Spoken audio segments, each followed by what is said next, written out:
उपमुख्यमंत्री आणि शिवसेना प्रमुख एकनाथ शिंदे यांनी सुरू केलेल्या जनसंवाद कार्यक्रमाला तुफान प्रतिसाद मिळू लागला आहे।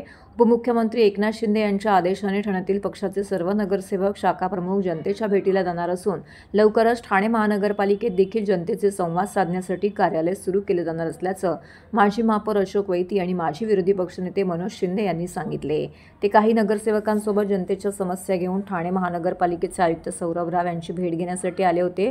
भारतीय जनता पक्षाकडून जनता दरबार सुरू करण्यात आला असून मुख्य शिवसेना पक्षामार्फत सुद्धा जनतेच्या मूलभूत समस्या सोडवण्यासाठी एकनाथ शिंदे यांनी सर्व नगरसेवक, शाखा प्रमुख आणि पदाधिकाऱ्यांना जनतेमध्ये जाण्याचे आदेश दिले आहेत। त्यानुसार सर्व नगरसेवक, शाखा प्रमुख आणि पदाधिकारी कामाला लागलेले आहेत।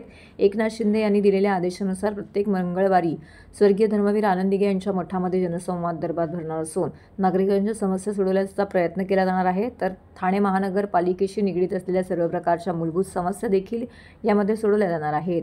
गुरुवारी ठाणे महानगरपालिका येथील पक्ष कार्यालयामध्ये जनसंवाद दरबार भरला जाणार आहे, अशी माहिती माजी महापौर अशोक वैती आणि माजी विरोधी पक्षनेते मनोज शिंदे यांनी दिली। या कार्यालयामध्ये जनसंवाद दरबाराच्या माध्यमातून जनतेच्या समस्या ऐकून सोडवणूक करतानाच महिन्यातून एक दिवस सर्व नगरसेवक, शाखा प्रमुख, पदाधिकारी प्रभागांमध्ये फिरून जनतेशी संवाद साधणार आहे। सर्वच स्तरातून उपमुख्यमंत्री आणि शिवसेना प्रमुख एकनाथ शिंदे यांच्या संकल्पनेतून निर्माण झालेला जनसंवाद कार्यक्रम आता लोकप्रिय होऊ लागला आहे।